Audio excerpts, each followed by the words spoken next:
This virus really kicks your ass. I couldn't catch my breath. And I'm like, oh my God. Well, first of all, thank you for doing this with us. It's so nice to see you. I have to know, how are you doing? I mean, you had COVID. With this virus, we don't really know if you still have it, because I live in New York and you can't get tested here anymore. Tests are not available, even though they say they are, they're not. My children and my husband also had some minor symptoms, and even though they were firsthand exposed, they couldn't get tested. Now, when I first started feeling sick, what happened was, I think it was the end of February, my family, all of us, my two teenage daughters and my husband, we all had this weird headache, sore throat, low-grade fever. It lasted 2 days. It was weird that we all had the same thing at the same time. That never happens in my house. Someone gets sick, okay, we take care of each other. This was all four of us with the same weird symptoms at the same time, and we didn't think much of it. Do you know where you got it? Well, no, you'll never know where you get a virus, but I really do believe I got it on the subway because, there's thousands and thousands of people on the subway constantly, and you're smashed together. I had been coughed on. I mean, it's just normal when you live in New York. You're like, ew. But, I was even being very conscientious not to touch anything. But whatever. I mean, I went to a hairdresser. I went to a nail technician. I was preparing for production because I was supposed to start shooting season 7 of Younger. So I was getting all ready. When this all hit, I just got a fever. I had 102.7. I had all the symptoms, some of the symptoms kind of rolled out. You would start off with a sore throat headache, then the fever, and then body aches and pains. And I had fever for 10 days. And by the time 10 days was up, I literally felt it go into my chest. The chest all of a sudden got really tight.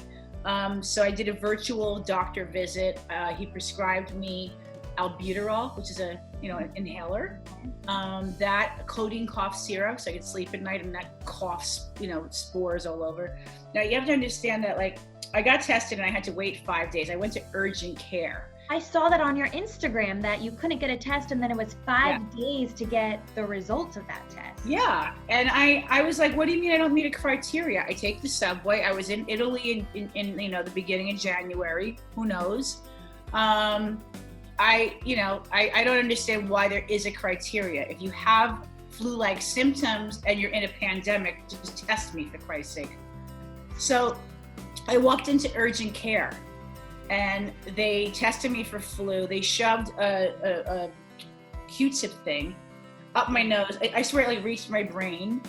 I didn't test positive for A, B, influenza. And then the COVID test is a very thin kind of wire with a little swab at the end, very soft, and that just goes down the back of your nose and to the back of your throat. They were very nice to me at urgent care. I was very grateful. I told people to go there, and they had no tests left.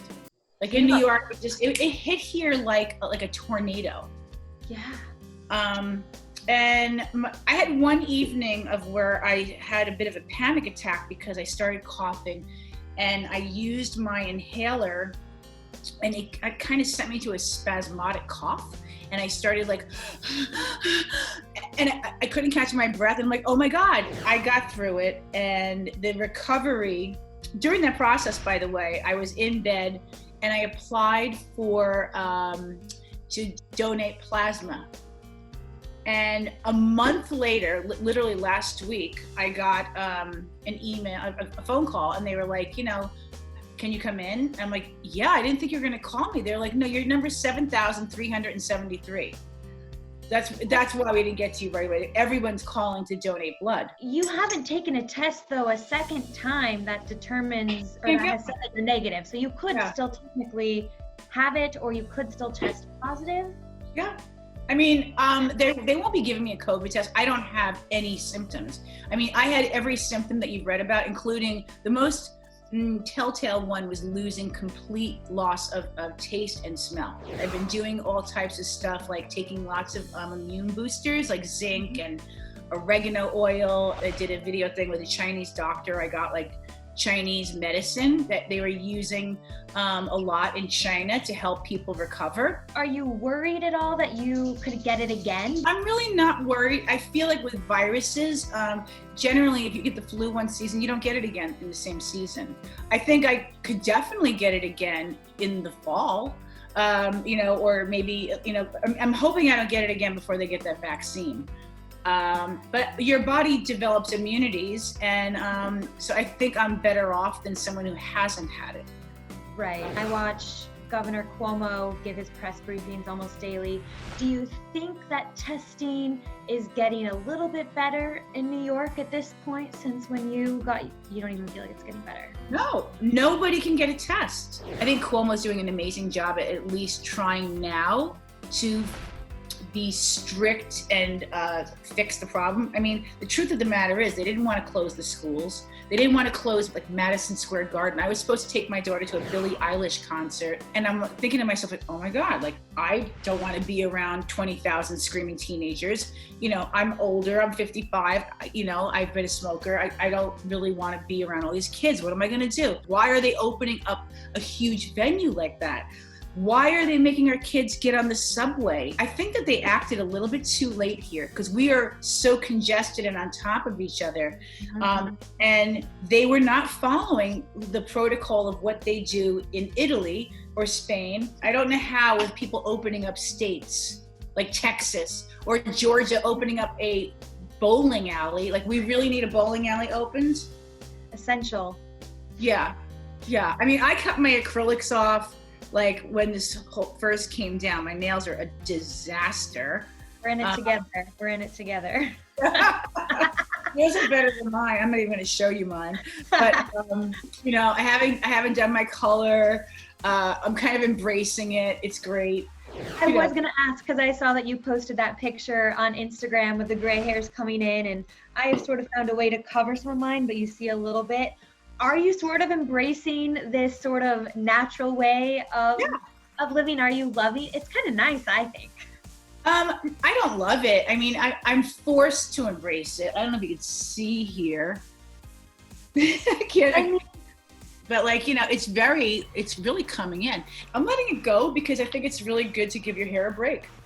Yeah, it is. Our hair is very appreciative of this time right now. I feel like our bodies, our skin. Yeah. I only put on when I'm doing these because. Same with me. But the great thing is, like, we could be like pantsless now. Like, you don't have to get dressed. There's no PR chick. There's no driver waiting and the girl with the cell phone going, come on, hurry up, get in the car, whatever. Like, this is so refreshing. I have no hair and makeup like all over me. I'm like, all right. Is your family, no one else is experiencing symptoms right now? Everyone's okay? Your kids, your husband? Everyone's healthy, thank you. No, they stopped having any symptoms like at the end of February. Oh wow, okay. So, they're healthy and they're strong. Do you have friends who had this? You weren't alone? Oh yeah. I have friends here, friends in LA, friends in Italy. Oh yeah, no, I've known many people. In fact, when I first announced on Instagram that I got the virus, and I felt like sharing because I got it early and there was so much unknown that I thought that maybe my experience might help people. And the amount of comments that I've gotten since then, hundreds of thousands of people are literally, we're like, thank you. Oh my God, this makes me, I'm so scared. And they would ask me questions. It's easy, you just pick up 20 and you go like this, bam. I'm obsessed with Younger. It is one of my favorite shows. Season 7, I know that you said that you guys were going to go into production. Where were you in production when everything got shut down? Like, had you wardrobe fittings? So you hadn't shot anything? No, the scripts had been delivered. We had received the first 2 scripts. And I was supposed to go for a wardrobe fitting next week. The wardrobe people were already like at the studio, pulling stuff, getting ready. The studio was, the sets were being built, put back together. My apartment being put back together, and then it just all shut down. So obviously the show usually comes out in summer. I think it's usually around like June-ish when the seasons come out. Yeah. So do you guys have an inkling of what the timeline looks like? Like, will it come out this fall? Could it even be delayed till next summer? Oh God, no. I think that, we need new content because everyone's been watching everything. So I think that TV will come back before film, and for sure before theater, just because, film is location, it's bigger people, in and out of buildings, blah, blah, blah. TV, you can take out all the big party scenes. You can rewrite the script. You can shoot it with a skeleton crew. There's ways actually to make that happen. And I've heard rumblings maybe August, September. Okay. And then once you shoot it, I don't know when it comes out. That part I never know. I don't care. I don't even watch it. So. You don't watch your own show? No. It's great. You should watch it. I watch it here and there because I have to sometimes for press. I don't generally like watching myself. Well, I do have to ask you, since you have gotten the scripts, there was a big cliffhanger at the end of season 6. Liza Miller, will you marry me? Oh my God. You're not getting anything on that one. Come on. Is there an answer at least? I nope. Can't give it away. I feel like virtual reunions right now are all the rage. Everyone's doing them. Are there talks of you doing one? I mean, Entourage, the younger cast, Beethoven is now streaming everywhere. I have no idea. Wait, what do you mean virtual reunion? Oh, getting the crew back. Yeah. I will never do an Entourage one because we're all spread out. Actually, it's online, right. I don't think, a lot of those ships have sailed. I'd be more than happy to do anything anybody wants me to do.